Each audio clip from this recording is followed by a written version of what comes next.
하나님의 아버지와 우리 주 예수 그리스도로부터 오늘 은혜와 평강이 이 시간 여러분과 함께 하시길 바랍니다. 오늘은 성탄을 기다리고 있는 대림절 셋째 주일입니다. 특별히 오늘은 두 개의 복음서 말씀을 읽었습니다. 바로 누가와 요한복음이죠.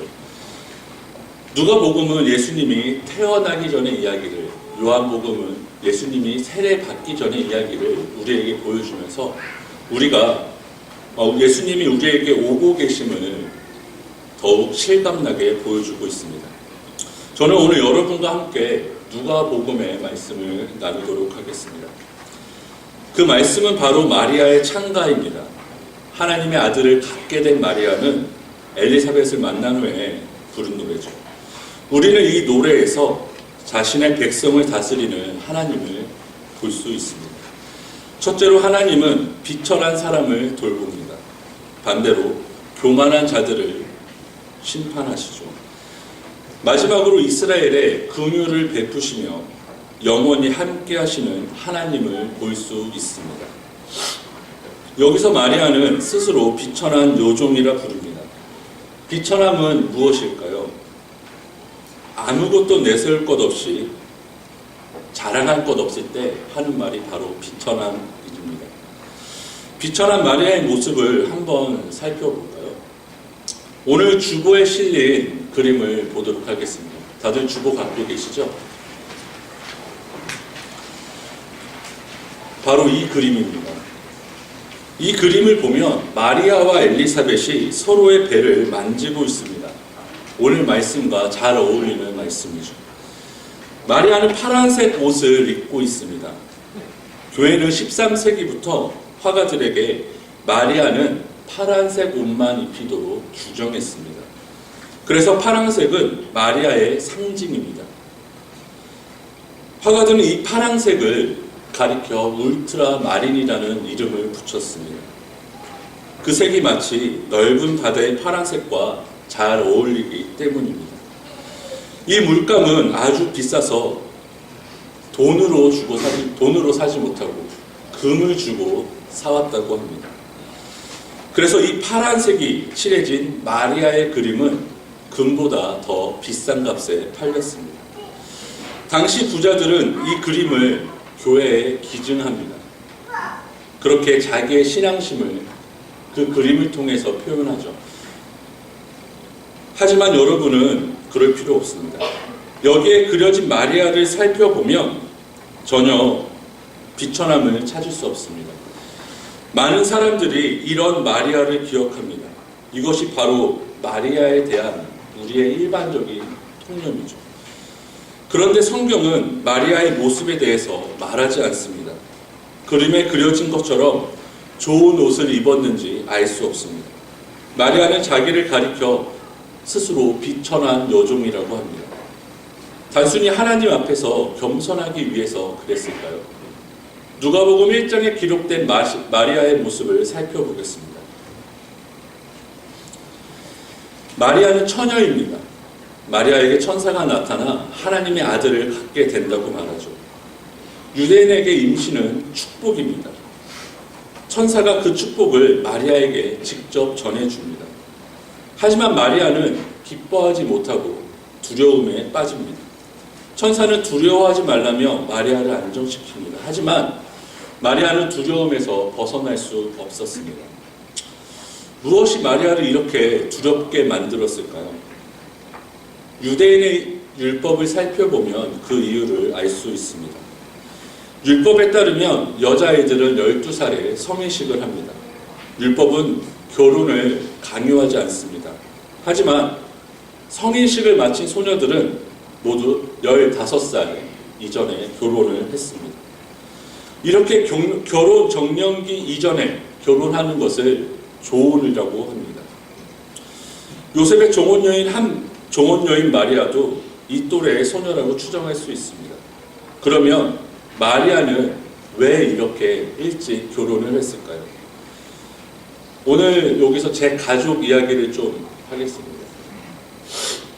저는 내년에 구순을 맞이하시는 할머니 한 분이 계십니다. 제가 어느 날 할머니랑 드라마를 보고 있는데 어린 배우들이 결혼을 하는 장면이 나왔습니다. 그래서 저는 그 장면을 보면서 우리 할머니는 언제 결혼하시는지 되게 궁금해졌습니다. 그래서 옆에 누워 계시는 할머니한테 할머니 언제 결혼하셨어요? 라고 물어봤습니다. 근데 할머니는 쉽게 대답을 해주지 않으셨어요. 제가 조르고 졸라서 할머니가 결혼하게 된 사연을 겨우 듣게 되었습니다. 할머니는 전라도 남원에 있는 한 작은 마을에 살고 있었습니다. 어느 날 마을에 일본군을 위해서 일하는 사람들이 찾아옵니다. 할머니는 그 사람들을 가리켜 일본놈 앞잡이라고 합니다. 그 앞잡이들은 집집마다 들어가 동네 여자아이들의 신상을 조사했습니다. 그 모습을 본 우리 증조 할아버지는 한 걸음에 뛰어오셔서 할머니를 다락방에 숨겼습니다. 다락방의 문을 닫자마자 그 앞잡이들이 할머니 집에 들어왔습니다. 앞잡이들은 할머니의 결혼 유무와 나이를 조사했습니다.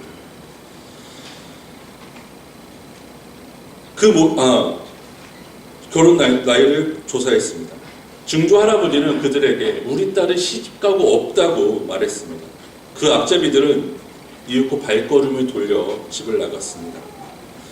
며칠 후 할머니는 다락방에 난 작은 창문으로 그 마을의 언니들과 친구들이 일본군 트럭에 몸을 싣고 떠나는 것을 보았습니다. 할머니는 지금도 그때 배웅 나가지 못한 걸 미안해합니다. 그렇게 할머니는 몇 달 동안 다락방에 숨어 지냈고 전주에 살던 할아버지와 결혼했습니다. 그때 할머니는 겨우 17살이었습니다. 이와 같이 어린 소녀들이 결혼하는 조혼은 시대의 아픔을 갖고 있습니다. 유대인들도 이런 아픔이 있습니다. 그들은 로마의 지배를 받았습니다. 로마 군인들은 유대인의 식량을 약탈하고 아녀자를 희롱했습니다. 유대인들은 살기 위해서 입을 줄일 수밖에 없었습니다. 그래서 딸을 시집 보냈습니다. 소녀들은 살기 위해서 결혼을 선택합니다. 마리아도 그랬습니다. 그런 마리아가 결혼 전에 임신합니다. 유대인의 율법은 처녀를 임신하면 간음죄로 다스립니다. 마리아는 피할 곳이 없습니다. 이제 누가 그녀를 지켜줄까요? 하나님이 마리아를 돌보셨습니다. 그래서 마리아는 하나님을 찬양합니다. 마리아는 자신에게 주어진 큰 일을 기뻐합니다. 그 큰 일은 바로 예수님의 어머니가 되는 거죠. 우리 주변을 돌아보겠습니다.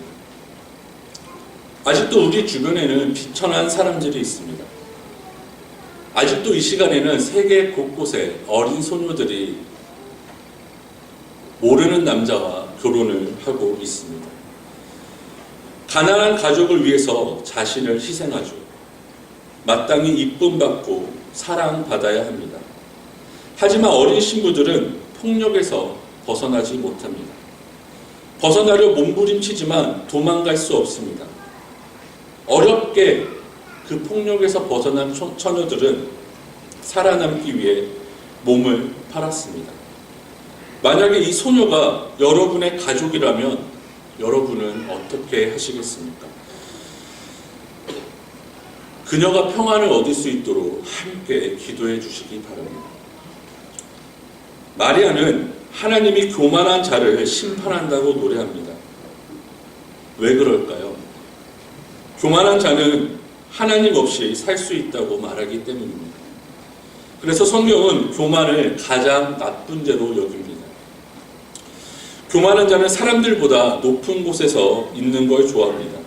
낮은 곳에 있는 사람들이 그 사람을 보며 아프다고 소리칩니다. 하지만 교만한 자는 사람들에게 내려오지 않습니다. 하나님께서 이 사람을 끌어내립니다. 교만한 사람은 화가가 그린 마리아의 옷처럼 비싼 옷을 좋아합니다. 헐벗은 사람들이 내민 손을 교만한 자는 뿌리칩니다. 교만한 자는 기름진 음식을 좋아합니다. 어린이들은 배고파서 울고 있는데 교만한 자는 그 음식을 나눠 먹지 않습니다. 하나님은 반드시 이 사람을 빈손으로 보냅니다. 교만한 사람은 자신의 잘못을 모릅니다. 사람들이 교만한 자에게 회개하라고 소리칩니다. 하지만 교만한 자는 듣지 않습니다. 하나님은 이 사람을 어떻게 하실까요? 교만한 자는 하나님을 두려워하지 않습니다. 그래서 죄를 고백하지 못하죠.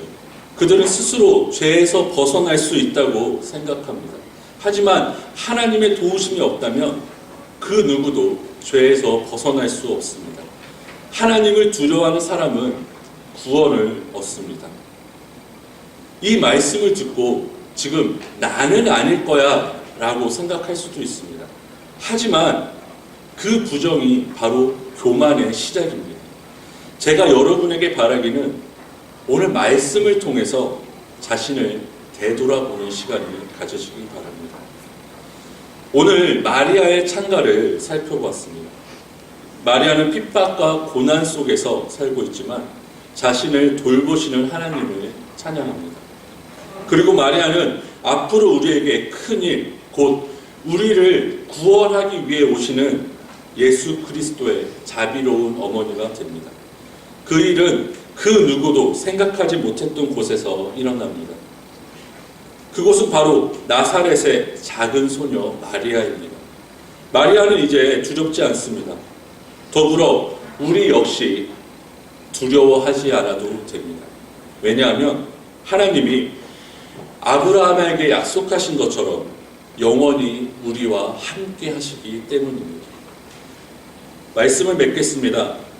루터는 마리아의 찬가를 강의하면서 이런 글을 썼습니다. 그것을 제가 읽어드리겠습니다. 하나님이 무에서 유를 창조하신 것처럼 가치 없는 것에서 귀중한 것으로, 멸시받는 것에서 고귀한 것으로, 저주받는 것에서 축복받는 것으로, 죽음에서 생명을 창조해내시는 분이다. 다른 한편 하나님은 부자를 빈손으로 보내시는 것처럼 귀중한 것을 무가치한 것으로, 고귀한 것을 멸시받는 것으로, 축복받는 것을 저주받는 것으로, 생명을 죽음으로 만드시기도 한다. 사랑하는 중앙루터교회 성도 여러분, 대림절 셋째 주일은 우리에게 기쁨을 의미합니다. 비천한 우리를 돌보시는 하나님의 은혜에 기뻐하며 지금 이곳으로 오고 계시는 예수님을 맞이하시기 바랍니다. 모든 지각에 뛰어나신 하나님의 평강이 그리스도 예수 안에서 너희의 마음과 생각을 지키시리라. 아멘.